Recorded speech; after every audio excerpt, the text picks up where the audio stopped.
আসসালামু আলাইকুম ওয়া রাহমাতুল্লাহি ওয়া বারাকাতুহু। বিসমিল্লাহ আলহামদুলিল্লাহ ওয়াসসালাতু ওয়াসসালামু আলা রাসূলিল্লাহি ওয়া বাদ। সম্মানিত মুসলিম ভাই বোনেরা, পৃথিবীর যে কোনো প্রান্ত থেকে আজকে আমাদের অনুষ্ঠান উপভোগ করছেন, সবাইকে আমরা আন্তরিক মোবারকবাদ জানাচ্ছি।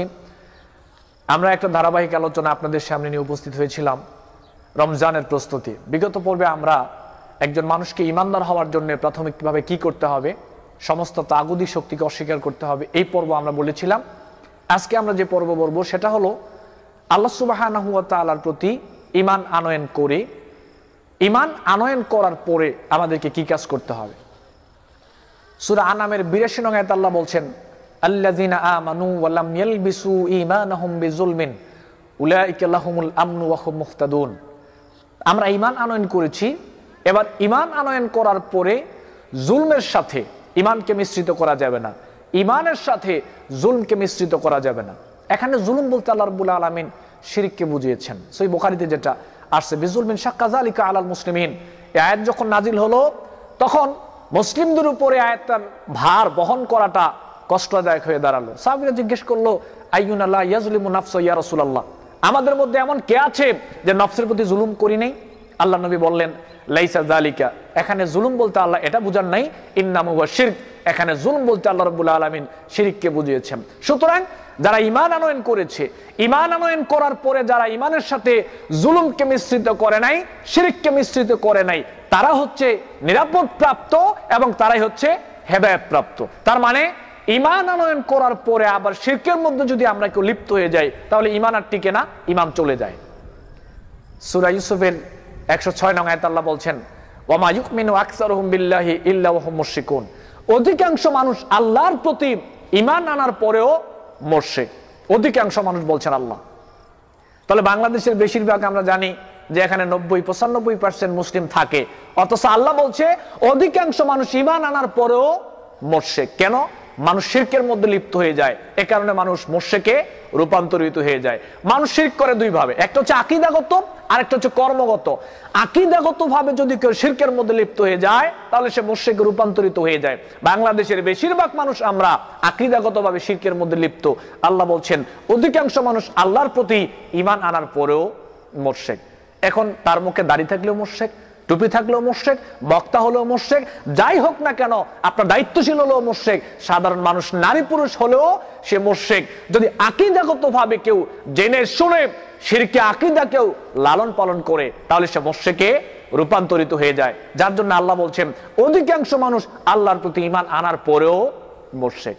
তাহলে আমরা যদি সিয়াম পালন করতে যাই, যে কোনো আমল করতে যাই, আমাদেরকে সর্বপ্রথম এখন যে কাজটা করতে হবে সেটা হলো ঈমান আনার পরে শিরকের মধ্যে লিপ্ত হওয়া যাবে না। আকীদাগতভাবে শিরকে আকীদা বিশ্বাস পোষণ করা যাবে না, তাহলে কিন্তু ঈমান চলে যাবে। আর এই অবস্থায় আমি আর আপনি যত আমল করি না কেন, সিয়াম থেকে শুরু করে যত ইবাদত করি না কেন, একটাও কাজে আসবে না, যেহেতু শিরকের কারণে ঈমানটা চলে গেছে। সম্মানিত মুসলিম ভাই বোনেরা, একটা জিনিস মনে রাখবেন, আমাদের সমাজে দেখেন চোরকে আমরা কত নিকৃষ্ট মনে করি, ডাকাতকে কত নিকৃষ্ট মনে করি, জেনাখুরকে কত নিকৃষ্ট মনে করি। হ্যাঁ, আমরা তাদেরকে নিকৃষ্ট মনে করব ঠিক, তবে চোর মারাত্মক অপরাধ চুরি করা, কিন্তু চুরি করলে কেউ মুশরিক হয় না।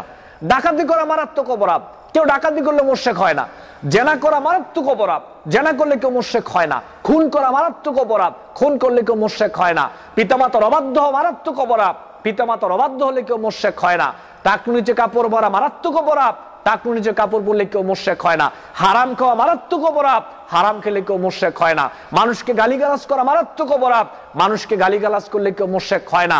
তারপরে আপনার জুয়া খেলা মারাত্মক অপরাধ, জুয়া খেললে কেউ মুশরিক হয় না। এত অপরাধ, নিঃসন্দেহে এগুলোর শাস্তি অত্যন্ত কঠিন, তারপরেও এই অপরাধ করলে কেউ মুশরিক হয় না। প্রশ্ন হচ্ছে কি করলে মানুষ মুশরিক হয়? মানুষ মুশরিক হয় যখন আকীদাগতভাবে সে শিরকে আকীদা, কুফরি আকীদা লালন পালন করে, তখনই কিন্তু মানুষ মুশরিক হয়ে যায়। আজকে আমাদের সমাজে আমরা এমন শিরকে আকীদা পোষণ করছি, যার কারণে কিন্তু হয়তোবা আমি মুশরিকে রূপান্তরিত হয়ে গেছি, আমি এটা বুঝতে পারতেছি না। এজন্য আমি উদাত্ত আহ্বান যেটা রাখবো সেটা হচ্ছে সিয়াম পালন করার পূর্বে, আমল করার পূর্বে আকীদাকে সংশোধন করে শিরকে আকীদাকে ধুয়ে মুছে সাফ করে অন্তরটাকে পরিষ্কার করে এরপরে আল্লাহ সুবহানাহু ওয়া তাআলার প্রতি ঈমান আনয়ন করতে হবে। তা না হয় কিন্তু কোন আমলই পরকালে কাজে আসবে না। আল্লাহ রাব্বুল আলামিন কিন্তু বলে দিয়েছেন, লাইন আশরাকতা লা ইয়াহবাতান্না আমালুক, তোমার জীবনের সমস্ত আমলগুলোকে আল্লাহ বরবাদ করে দিবেন যদি শিরকের মধ্যে লিপ্ত হয়ে যায়। আল্লাহ রাব্বুল আলামিন যে সুন্দর করে আমাদেরকে পরিষ্কারভাবে আমাদেরকে বুঝিয়ে দিয়েছেন আমরা যেন ঈমান আনার পরে শিরকের মধ্যে লিপ্ত না হই। তাহলে বাংলাদেশের বেশিরভাগ মানুষ আমরা যারা শিরকের মধ্যে লিপ্ত রয়েছি, আমাদেরকে শিরক থেকে দূরে সরে শিরকে আকীদাকে মন থেকে ধুয়ে মুছে সাফ করে ওয়াইকমিন বিল্লাহ, আল্লাহর প্রতি ঈমান আনয়ন করে পরিষ্কার পরিচ্ছন্ন ভাবে ঈমান আনয়ন করে তারপরে আমাদেরকে সিয়াম পালন করতে হবে, তা নয় কোনো কাজে আসবে না। আল্লাহ সুবহানাহু ওয়া তাআলা আমাদের সবাইকে নির্ভেজাল তাওহীদের অধিকারী হয়ে, নির্ভেজাল আকীদার অধিকারী হয়ে সমস্ত শিরকে আকীদাকে ধুয়ে মুছে সাফ করে আল্লাহর প্রতি ঈমান আনয়ন করে সিয়াম পালন করার তৌফিক দান করুন, আমল করার তৌফিক দান করুন। আল্লাহ আমাদের কবুল করুন, আল্লাহ আমাদের মঞ্জুর করুন, আল্লাহ আমাদেরকে এই তৌফিক দান করুন। আমিন। ওয়া আখিরু দাওয়ানা আলহামদুলিল্লাহি রাব্বিল আলামিন। আসসালামু আলাইকুম ওয়া রাহমাতুল্লাহি ওয়া বারাকাতুহু।